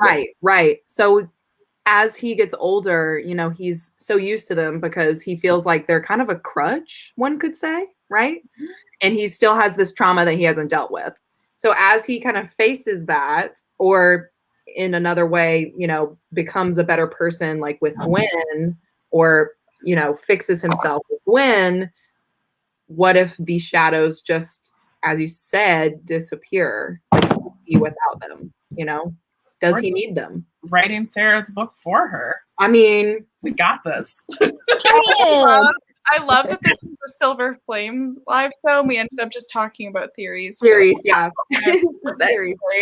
Theories. Okay, can we talk about Cassian? Like, what did we feel about Cassian? Did we like Cassian's like whole jealousy scene? Because I know I liked it, but like, what do we think?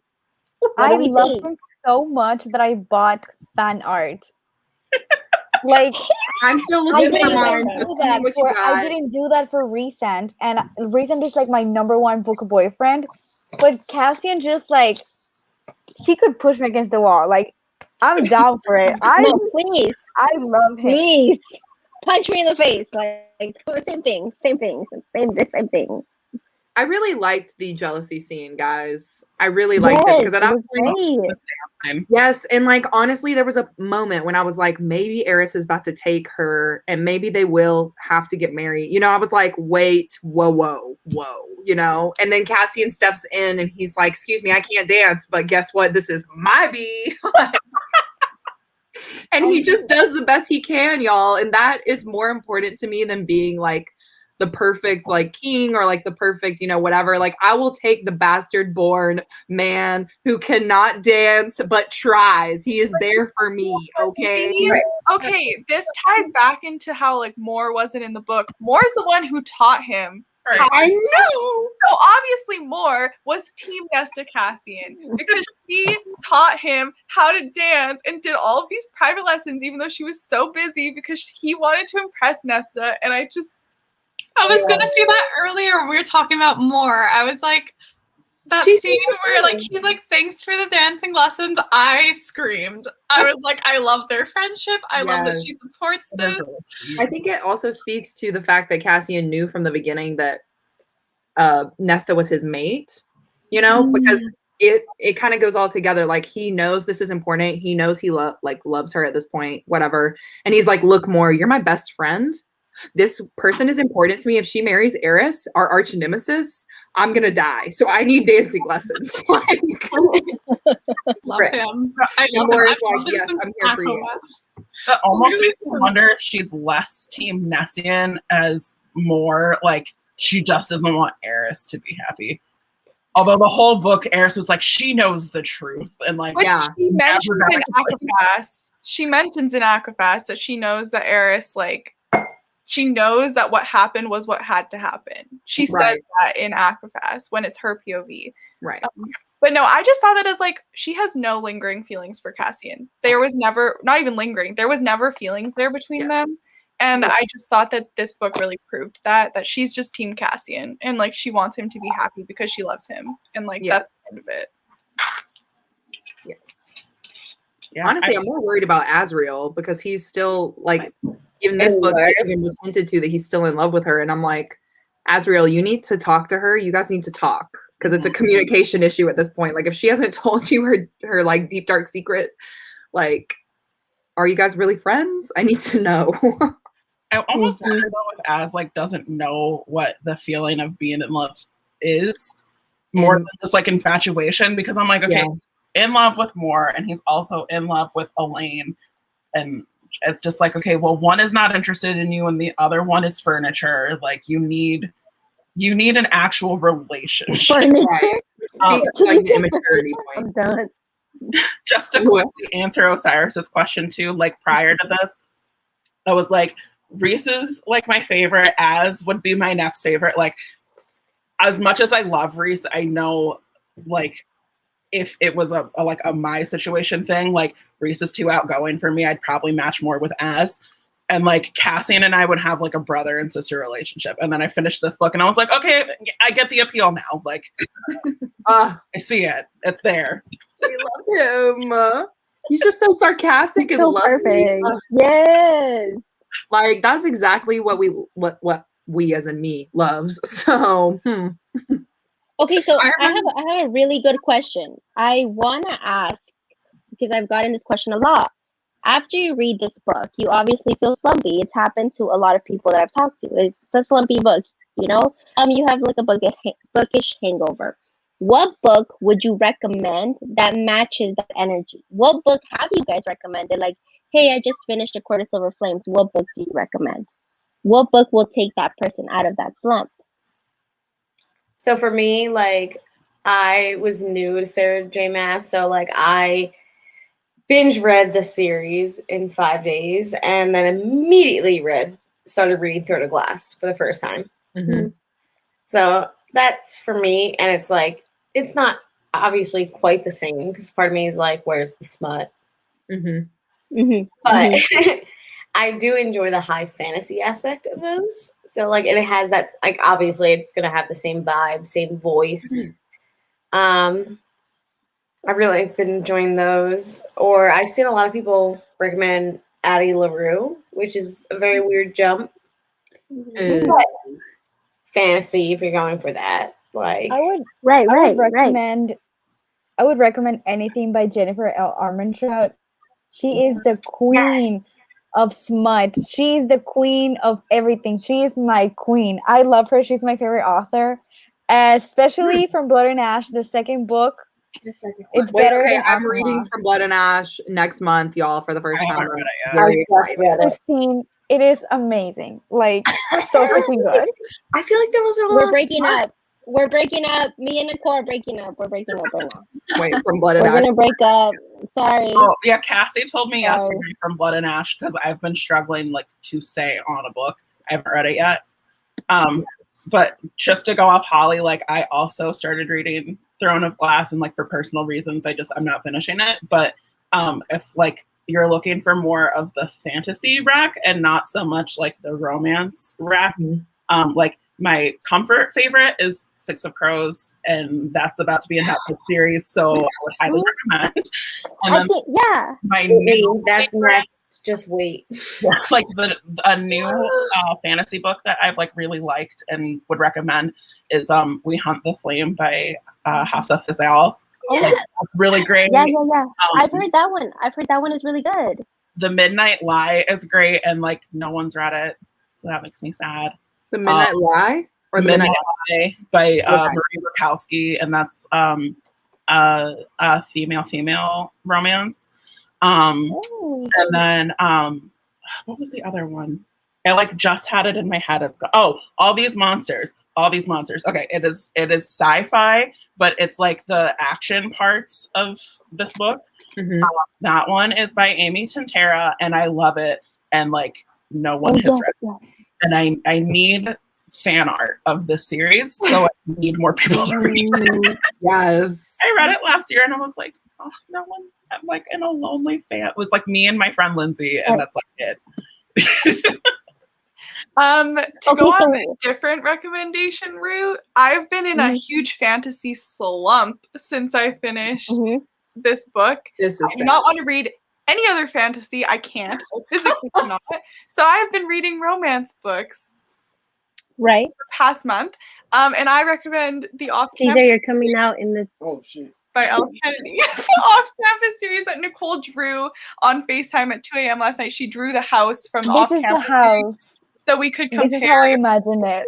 Wait, hold on. bring it up. I can't see. I'm putting you. Look. Okay. The sofa. What is that in the middle? That's a counter, and then the table's the circle. But that's like a bar counter thing. Whose house is this? Oh, it's from the Off-Campus series. That's just my recommendation, and Nicole's just showing what we did. I know I saw you guys on last night. I was like, y'all are doing an all-nighter. I love you. Really, the sun was up for Naima when we went to sleep, but it was fine. Oh, yes. I actually, Go. Oh, wait, I want to ask. So why is the house relevant? Like, is it just because it's like the description of it? Oh, why is the house important?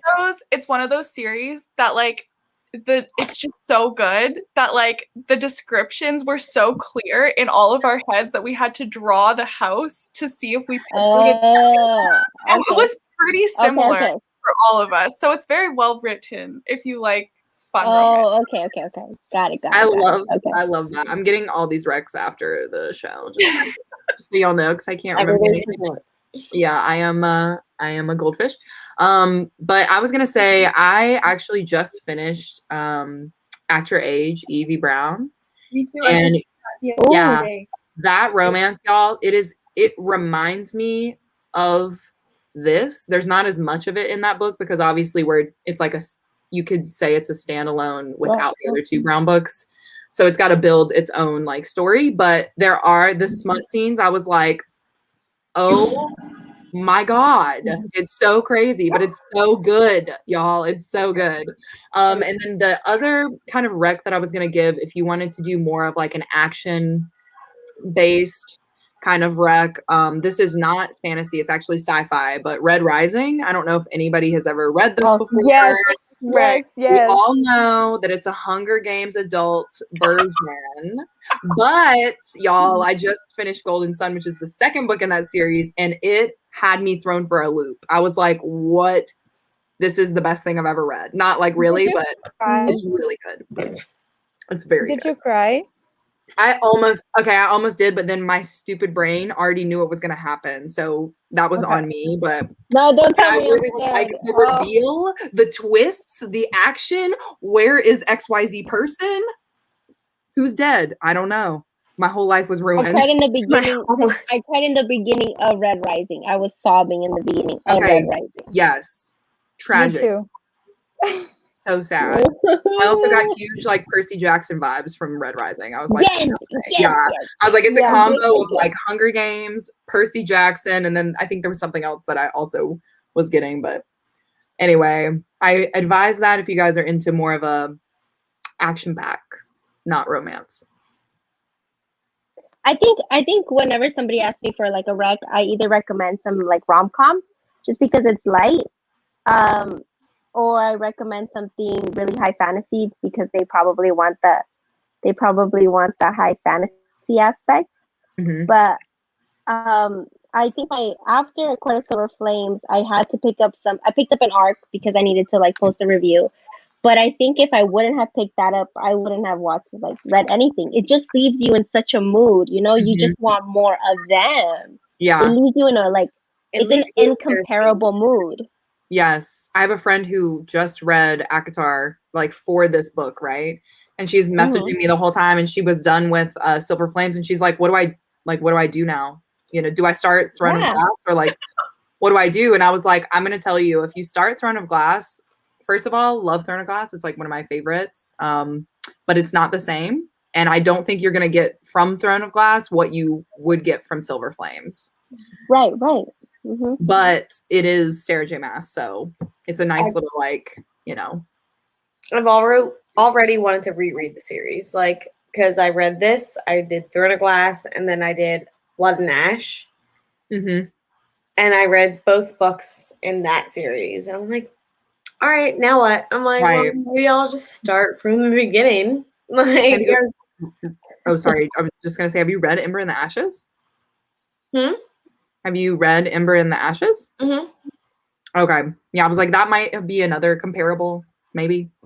I think, too, if we're staying on that Sarah J. Maas train, which I love to be on, I would definitely recommend Crescent City for anyone who hasn't read it, who likes her more, like, adult fantasy style. Throne of Glass is, like, my OG fave. I have, like, a lot of nostalgia tied to it. Like, I reread all the books. I've read them all, I think, at least 4 times. Yeah. So like, but if you've already read ACOTAR, like, yeah, you're not gonna get the same thing out of it. It's hard to like read ACOTAR and then go back to Throne of Glass because you're like, who wrote this? Crescent City is newer, so it's her like newer, more mature writing style. It's also adult, has a few more adult themes.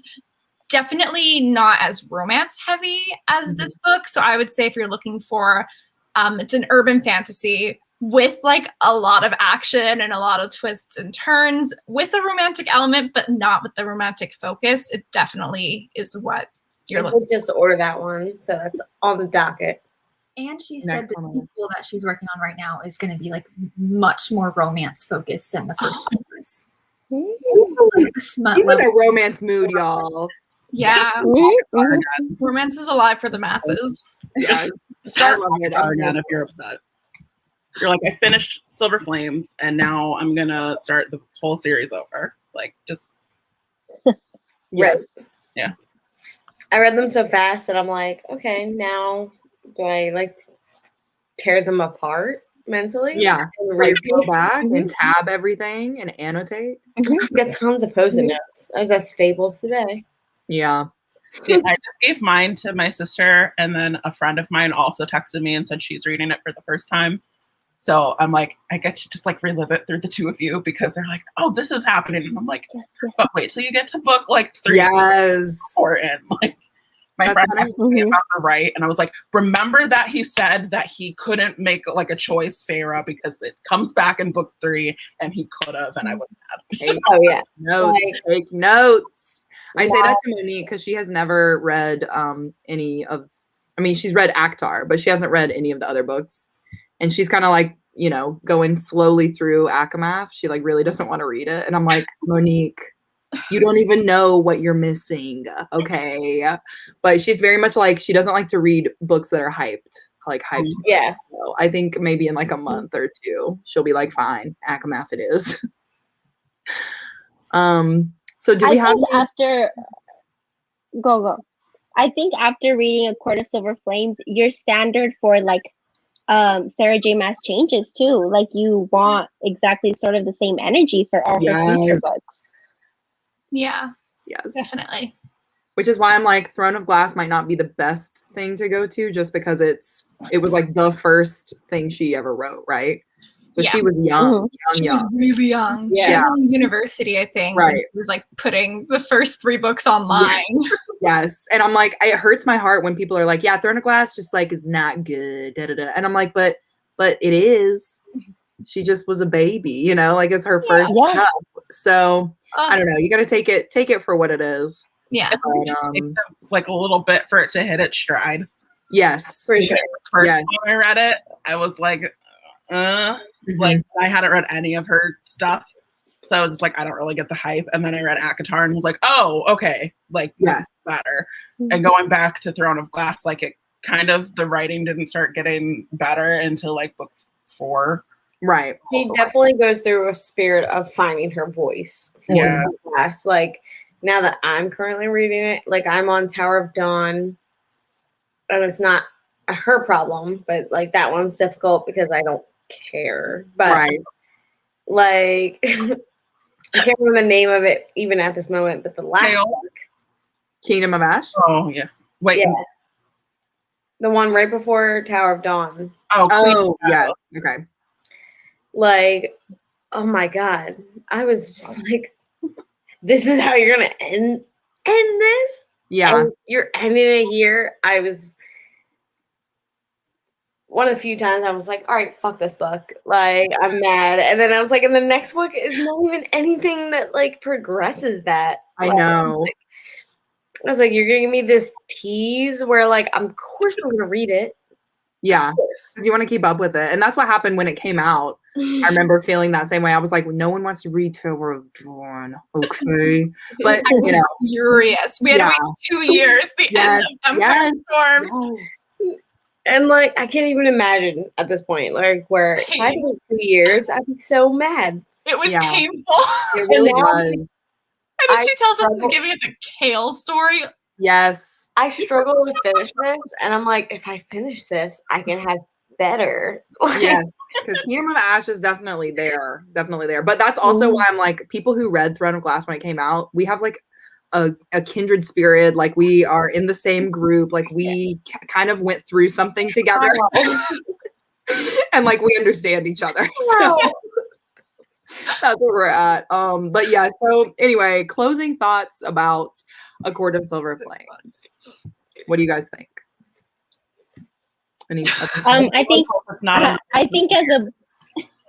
think as a avid reader, as a person that likes to read, it's definitely a book that I'm going to recommend to anybody that wants a nice, like, smutty filled fantasy romance with nice subplots. I don't know if I would like demand for them to read like, oh, you must absolutely read like ACOTAR. I could kind of give them the rundown if they don't want it. You know what I mean? It is helpful if they do read it, but I think that if you just kind of want to like help your friend out, like, oh, well, Feyre's her sister, or blah, blah, blah. If you just want to kind of give them the rundown just so they can read Nesta and Cassian's story, you very well can. Because I definitely think it's a book that is beautifully done. She did really well in this book, really well. Yeah. I do too. It was, I think we all kind of had a little bit of trepidation waiting so long for it. Like, what is this like? And Nesta's such a polarizing character. And so it was nice to see that, like, it's exactly what we wanted. And so, like, it gives me hope for the next couple of books. I mean, I'm hoping it's not 3 years in between, but that's the one thing about her. She takes her time. She does, but it's worth it. So yeah.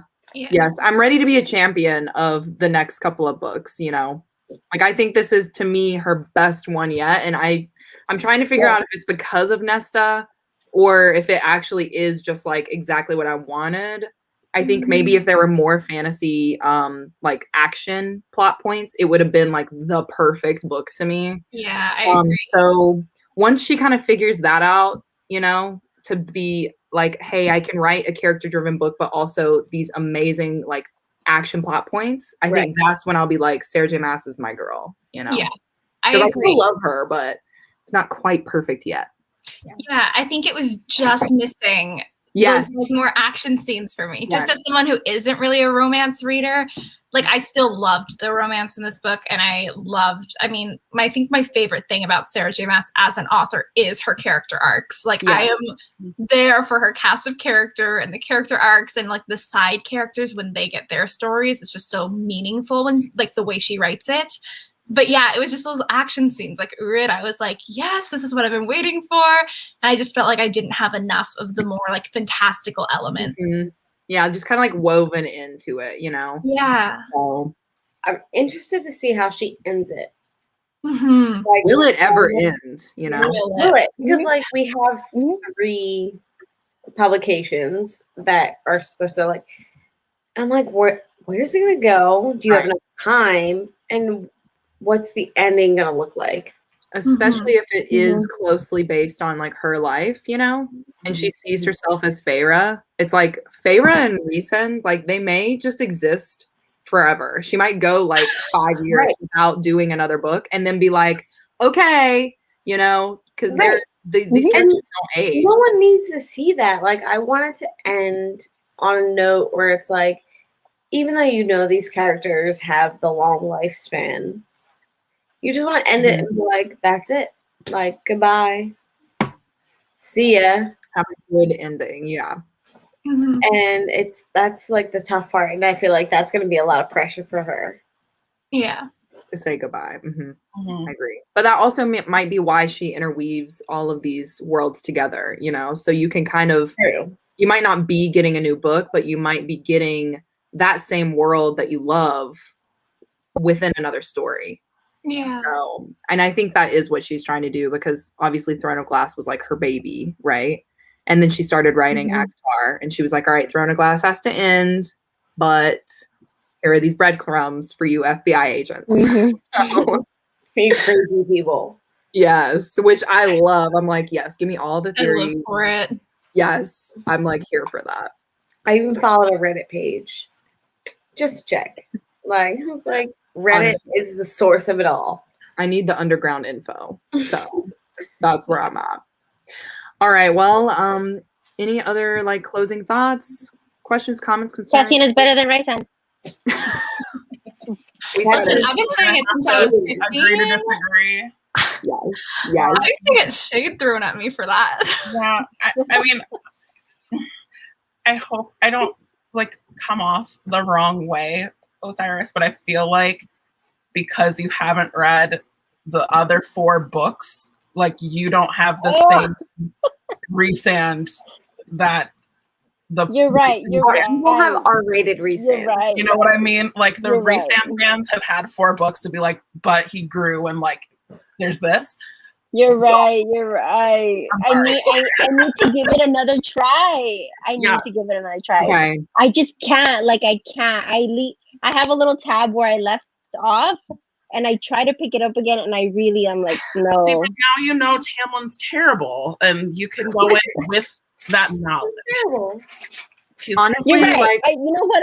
I have to try again. I have to. you need to try it. Try it for sure. Try and not DNF it. Okay, always. But if you have to DNF it, DNF it. And if you still love Cassian after it all, I'm gonna support you because I'm in that boat with you. Yeah. I'll die there. All right. I think All right. Reese is like the perfect Yes. guy in a sense. Because I remember I had this conversation with Em when we first read ACOMAF. I was like, I'm in love with Cassian. I don't know what it is. Yes. Like, this Oh my God. Sarah J. Maas's side male characters. Like, I'm in love with the most random character from Crescent City who maybe has like 3 lines, and I'm like, you're mine. And I was like, Cassian. And she was like, what do you mean Cassian? We literally have Resand. Like, he's perfect. And I was like, but Cassian. Look at it this way. Like, I considered it, like, I don't know how many of you watched Gilmore Girls. Mm-mm. Like, Resand is Dean, who is like the perfect first boyfriend. Yes. He's there. Oh, I do He's hate Dean, caring. though. And I'm like, Cassian is the Jess. Like, he's the Jess. Like, I'm like, Thank you. I love him. Of course I love him. How could I not? I know. Yeah. Like, and if anyone who didn't watch, like, that's the bad boy. He's the dark side. He's this like little self-exploration project for the like pure female character. He's got the spice. I think of Az as the bad boy, and Cassian is like a himbo, which is No, I don't think Az Cassian is like the bad boy. Cassian is like the frat bro that you're like good. Like, I have a very good friend who reminds me of Cassian. Like, he is super sweet when you know him, but he's also like really kind of the biggest diva. arrogant. like I could be biased because that girls like are interested into him, and so he's that's like, Cassian. he's got a little bit of an attitude, and it's like, okay, like, I enjoy your company, but you're like a brother. Like, I don't have any romantic interest in you. Whereas like Az is like the quiet bad boy that I'm like, okay, I understand that you are actually my type, even though I really like Reese too. Like, yeah. I hear you. Oh yes. Okay, so I think that's all the time that we have today. So I do just want to say to everybody who is in the chat and watching, thank you guys so much for coming to our A Court of Silver Flames live show. We had a ton of fun talking about this, and we definitely have planned it for a while. So we're glad we could get some of this out into the world. And honestly, I've really enjoyed like talking theories with you guys. So I'm gonna keep the group chat going after this. Yes. Thank you.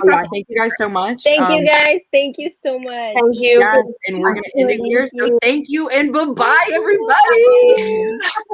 Bye.